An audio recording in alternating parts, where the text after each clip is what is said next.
মেয়েটা আমার দুই গালে থাপ্পড় দিয়ে বলল, তোর মতো ছোট লোকের সাহস কি করে হয় আমার শরীর স্পর্শ করার? আমি কি বলবো বুঝতে পারছি না। থাপ্পড়টা এত জোরে দিছে আমার মনে হচ্ছে 5 আঙুল পুরোপুরি গেঁথে গেছে। পাশে একটা লোক দাঁড়িয়ে আছে। তখন চলে এলো মেয়েটির সামনে হিরোগিরি দেখাতে। লোকটা বলল, আপু কি হয়েছে? মেয়েটা বলল, এই অসভ্য ছেলেটা ইচ্ছে করেই আমার হাত টেনে ধরেছে। আমি বললাম, ভাইয়া বিশ্বাস করুন আমি ইচ্ছে করে হাত ধরিনি। লোকটা বলল, তোর মতো ছেলেদের ভালো করেই চেনা আছে। তোরা রাস্তায় মেয়েদেরকে একা পেলে টিস করিস। আজকে তোর টিস করার মজা বের করব। বলেই আমাকে আরো 2টা থাপ্পড় মেরে দিল। আরো 2টা থাপ্পড় খেয়ে আমার চোখ দিয়ে পানি পড়তে লাগলো। মেয়েটা বলল, দেখ আমাকে ছোঁয়ার মজা। নেক্সট টাইম আমার আশেপাশে দেখলে পায়ের জুতা খুলে তোর মুখে মারবো। মেয়েটার লোকটা চলে গেল। তখন আমার চোখ দিয়ে পানি পড়ছে। আসলে যে অসহায় তার উপর সবাই নির্যাতন চালায়। কিছুক্ষণ আগে দেখলাম মেয়েটা কানে হেডফোন গুঁজে রাস্তা পার হচ্ছে, কিন্তু দূর থেকে একটা ট্রাক ওর দিকে হর্ন দিতে দিতে আসছে। এটা মেয়েটা খেয়াল করেনি। সে গানের তালে তালে রাস্তা পার হচ্ছে।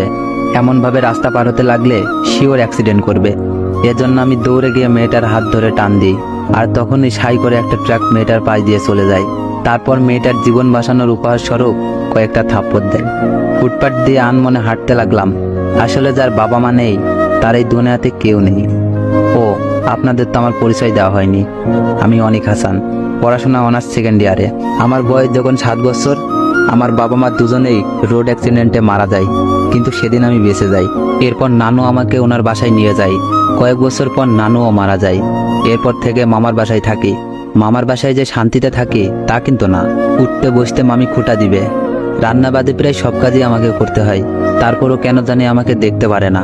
মনে হয় আমি ওনার 2 চোখের বিষ। একটু পর বাসায় আসি। আমাকে দেখে মামি বলল, নবাবজাদার এতক্ষণ বাসায় আসার সময় হলো? তোরে না বলছি পাশের দোকান থেকে 1 বস্তা চাউল আনতে? চাউল না নিয়ে এসে খালি হাতে আসলি কেন? এ বাসা কি তোর বাপের নাকি যে যখন যা ইচ্ছা হবে তখন তাই করবি? তোরে বসিয়ে বসিয়ে ভাত দিতে পারবো না।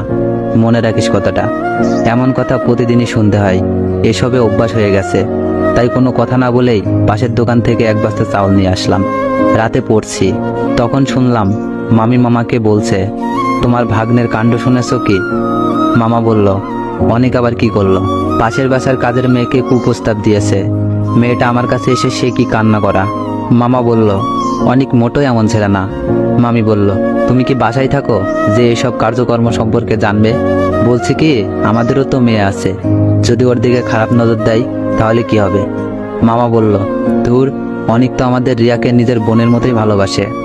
মামি বলল, দেখো তোমার আবেগ নিয়ে কথা বলবে না, এখন একটু